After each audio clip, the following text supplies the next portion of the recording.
I, 34F, have been married to James, 36M, for 12 years. We have a daughter Helen, 10F. My story goes back to when I lost my parents in a car accident at 18. My brother Robert, 32M, was only 16 then. With no close relatives willing to take us in, I became his legal guardian. I dropped out of college where I had just started my freshman year and took 2 jobs, one at a diner during the day and another at a convenience store at night. We struggled, but I made sure Robert finished high school and even went to college. Robert has always been protective of me, probably because he saw how much I sacrificed for him. I practically lived on coffee and 4 hours of sleep for years to make sure he had everything he needed.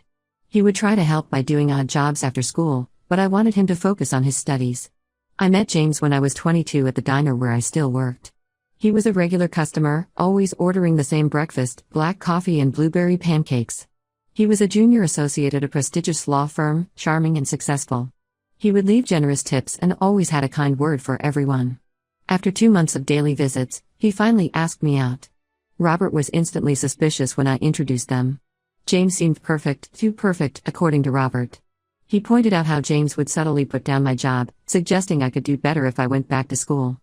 But James would then say he liked me just as I was. Robert said this was manipulative, but I was too smitten to see it. We got married after 2 years of dating. Robert was my man of honor, though he later told me he almost objected during the ceremony. He noticed how James had gradually isolated me from my few friends, always finding subtle faults with them. But I defended James, saying he was just looking out for me.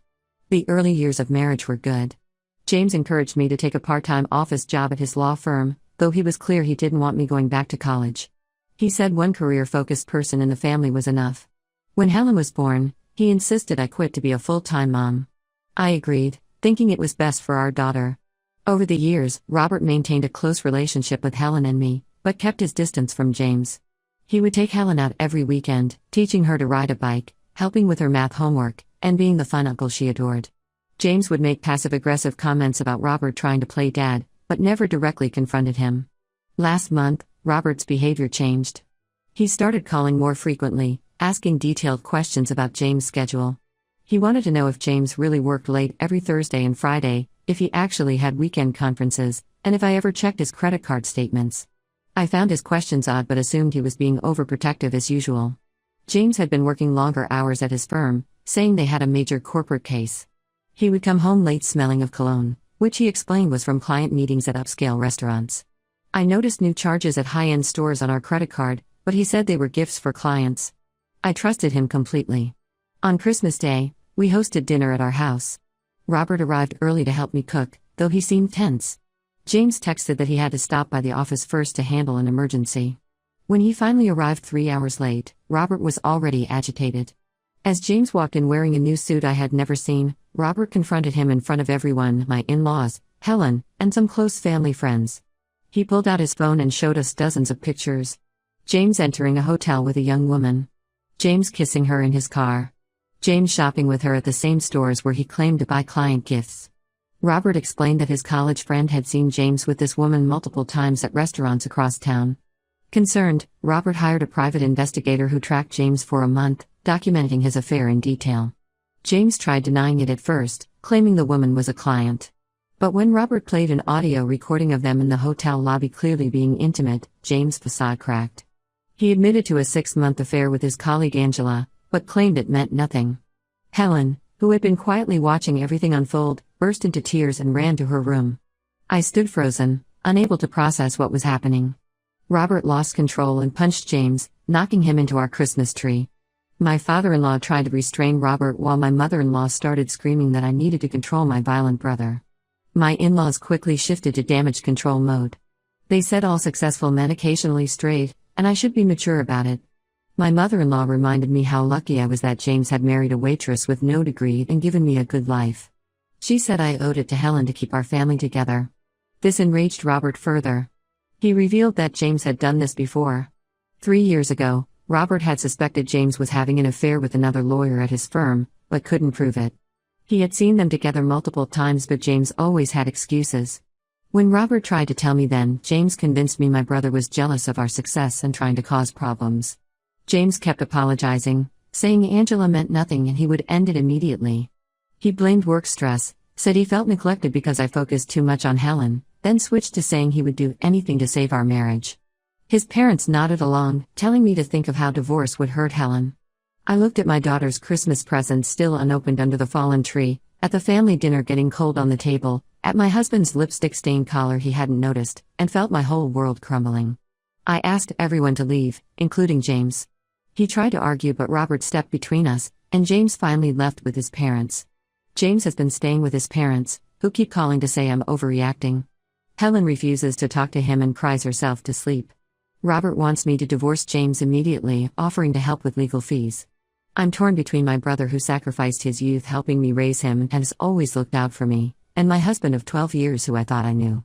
I don't know if I can ever trust James again, but I'm terrified of being a single mom. I feel lost and don't know what to do. Update 1: The past 2 weeks have been a blur of tears, anger, and shocking revelations. Just when I thought things couldn't get worse, they did. James had been calling and texting constantly, switching between begging for forgiveness and blaming me for pushing him into Angela's arms. I blocked his number after he started showing up drunk at our house late at night. Then Angela, 28F, reached out to me through Facebook. Her message started with, "I know you probably hate me, but there's more you need to know." She claimed she met James at a firm happy hour 6 months ago.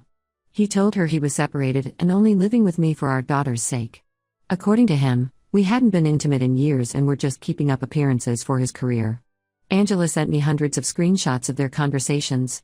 Reading them felt like being stabbed repeatedly. James complained about everything: how I let myself go after having Helen, how I was boring and only talked about our daughter, how he regretted marrying someone so simple. He told Angela he was trapped in a loveless marriage with an uneducated waitress who got lucky. In their messages, James and Angela planned elaborate vacations using our savings. They had booked a Christmas trip to Paris, that's why he was late for dinner that day.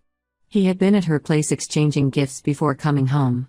Angela sent pictures of the expensive jewelry he bought her, jewelry I had seen charged to our credit card and believed were client gifts. When I confronted James about the messages, he came to our house crying. He admitted everything but blamed it on a midlife crisis. He said turning 36 made him question his life choices. Angela was young and exciting, she made him feel alive again. Then he dropped another bombshell: he had emptied our joint savings account of $45,000 over the past 6 months. I felt sick remembering how he discouraged me from checking our online banking, saying he had it under control. He spent our savings on hotels, gifts, and weekend trips with Angela. Money I had contributed to from my small inheritance when my parents died, money we were saving for Helen's college. That's when his facade finally cracked completely. Angela wasn't his first affair. There was Lisa, the paralegal from 3 years ago that Robert suspected. Before her was Michelle, a client's wife. And Karen, a junior associate who transferred firms. Each time he swore they meant nothing, just physical relationships during stressful periods at work. I called Robert crying after James left. He came over immediately and hugged me while I broke down. For years, he had tried to warn me about James' behavior, the late nights, the business trips that didn't match his court schedule, the way he flirted with younger women at firm parties. I had dismissed all of Robert's concerns, even accused him of trying to ruin my marriage out of jealousy.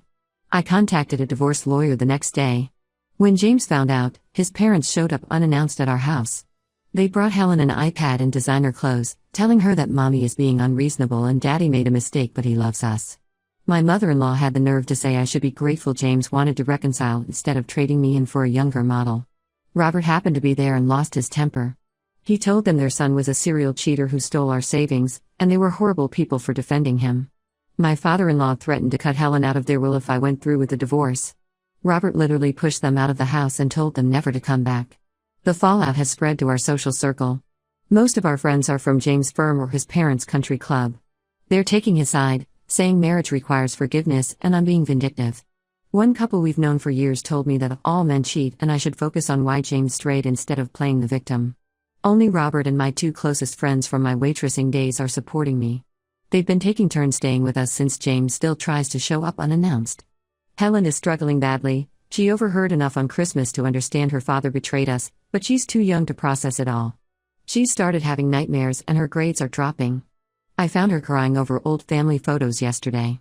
I enrolled her in therapy using Robert's insurance since James canceled our family coverage when I refused to let him move back home. The therapist says Helen feels abandoned and betrayed, not just by James but by her grandparents who are trying to buy her loyalty. Angela keeps messaging me with more details about their affair. Apparently, James told everyone at his firm that we were separated, which explains why no one ever warned me. He took her to firm events and client dinners, parading her around while I sat at home thinking he was working late. She claims she's telling me everything because she feels guilty, but I think she's just angry he won't leave me for her like he promised. I don't know how I'll manage financially. I haven't worked in 10 years and have no degree. Robert offered to help with bills until I get back on my feet, but I hate depending on my little brother again after all these years. James is already threatening to fight me on alimony and child support, saying I should get a job instead of trying to live off him. Sometimes I lie awake wondering how I missed the signs for so long. Other times I'm angry at myself for not listening to Robert years ago. But mostly I'm terrified of starting over at 34 with a traumatized child and no real work experience. I know I can't take James back after all his lies, but I'm scared of what comes next. Update 2: What I discovered last week changed everything. I was going through old financial documents for the divorce when I found something strange. There were large transfers from James' work account to our joint account, followed by immediate withdrawals to unknown accounts. The amounts were irregular but substantial, $10,000 here, $15,000 there. Robert works in forensic accounting, so I asked him to look at the documents. After reviewing them, his face went pale. He explained that these were transfers from his law firm's client trust accounts, where they hold money for settlements and escrow. James had been stealing from his clients for years, using the money to fund his affairs and maintain his lifestyle.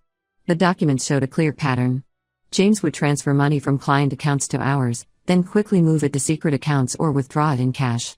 He covered his tracks by falsifying client billing records and settlement statements. Robert estimated he had stolen over $200,000 over the past 5 years. This explained how James afforded all those expensive gifts and trips with his mistresses on a junior partner's salary. It also explained why he panicked when I mentioned hiring a forensic accountant for the divorce. He wasn't just worried about hiding his affairs, he was hiding criminal activity.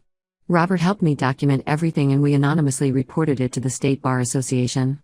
Within days, James was suspended pending investigation. His firm conducted an emergency audit and found even more discrepancies. They fired him immediately and reported him to the police. James showed up at our house in a rage, accusing me of ruining his life. He looked nothing like the polished lawyer I married, his shirt was wrinkled, he hadn't shaved, and he reeked of alcohol. He screamed that I had no proof he took the money, that I was just bitter about the affairs. Robert recorded everything from our security camera. His parents arrived an hour later with their family lawyer. They offered me $100,000 to withdraw the bar complaint and sign a non-disclosure agreement. When I refused, they switched to threats.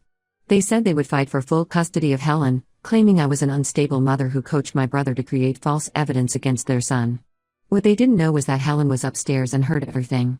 She came down and confronted her grandparents, asking why they wanted to help Daddy hide that he stole money.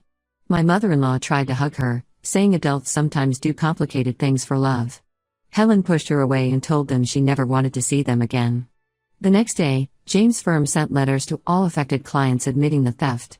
Some clients were elderly people whose retirement settlements James stole.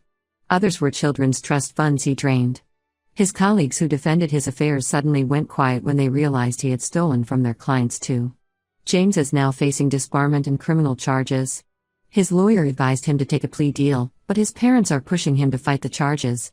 They're more worried about their reputation at the country club than the people their son stole from. My mother-in-law had the nerve to send Helen a letter blaming me for destroying our family by reporting James instead of handling it privately. Helen has stopped asking to see James. She told her therapist she's angry that he stole money meant for other kids.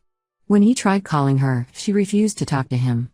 He blamed me for turning her against him, but she told him she had heard enough herself to know what kind of person he is. Some mutual friends have started reaching out to apologize. They admit they dismissed the affairs because James was so respected at work. Now they see he was living a complete lie. One friend confessed she had suspected something was wrong with the firm's accounts but didn't want to believe James could do something so unethical. Robert says I should feel vindicated that everyone finally sees James for who he really is. But mostly I feel foolish for not seeing it myself sooner. All those expensive gifts, the lavish trips with his mistresses, the way he always handled the finances, the signs were there. I just didn't want to see them. The divorce proceedings have accelerated given the criminal charges. James' lawyer hinted that he might agree to my terms just to avoid more scrutiny of his finances. His parents have stopped threatening to fight for custody now that Helen openly refuses to see them.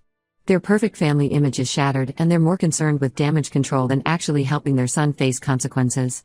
Update 3: The last 6 months have brought major changes to our lives. The divorce was finalized faster than expected because James took a plea deal. He's been disbarred and is serving a 3-year sentence for theft and fraud. His parents finally stopped harassing us after the sentencing, though I heard they've moved to Florida to escape the local gossip. Angela reached out one last time to tell me James had promised to marry her once his divorce was final. She was shocked to discover he had spent her money too. Apparently, he convinced her to invest in a fake real estate project. When his accounts were frozen during the investigation, she realized the money was gone. She's now one of many victims named in the criminal case against him. Helen sees James once a month at the prison, but only because she chose to. Her therapist helped her understand that she can love her father while disapproving of his actions. She's doing better in school now and has started playing soccer again. The nightmares have mostly stopped. Robert bought the house next door to us when it went up for sale. He says it's a good investment, but I know he did it to help us feel safer. He's been amazing through everything, helping Helen with homework, teaching her to change bike tires, being there when she needs to talk about James. Most of our old friends disappeared after James' arrest, but the few who stood by us have become like family. My former manager at the diner offered me my old job back while I take classes. I started community college last month to finally finish my degree. Helen tells everyone how her mom is in college too, and seeing her proud of me instead of embarrassed means everything. James' firm offered settlements to his victims, which means they know about his crimes but can't discuss them publicly. Several of his former colleagues have apologized to me. One partner admitted they had concerns about James' expense reports for years but looked the other way because he brought in big clients. His parents made one last attempt at reconciliation, sending Helen a guilt-ripping letter about forgiveness and family loyalty. She wrote back telling them real family doesn't help cover up crimes or try to blame innocent people. I've never been prouder of her strength. The house next door to Robert's is for sale now. The realtor mentioned James' old mistress Lisa lives nearby with her husband, the same Lisa from his first affair that Robert had warned me about. Apparently, she tried reaching out to James in prison but he refused to see her. Guess she's not so special anymore either. I've stopped feeling embarrassed about how long I stayed blind to James' lies. Some people still say I should have worked harder to save my marriage, that Helen needs her father. But I know we're better off without his constant deception. Helen has Robert as a positive male role model, and I'm finally living honestly instead of maintaining James' perfect family facade. Last week, I ran into my mother-in-law at the grocery store. She looked old and tired, nothing like the polished society woman who used to criticize my housekeeping. She tried to avoid me but Helen walked right up and asked if she was still helping bad people hide their crimes. My former mother-in-law left her card and hurried out. Helen just shrugged and said she likes our new family better anyway. We're not fully healed, but we're getting there. Some days are harder than others, but at least we're facing them with honesty. James can keep his lies and his prison sentence. Helen and I have built something real and strong, and that's worth more than any fake perfect life.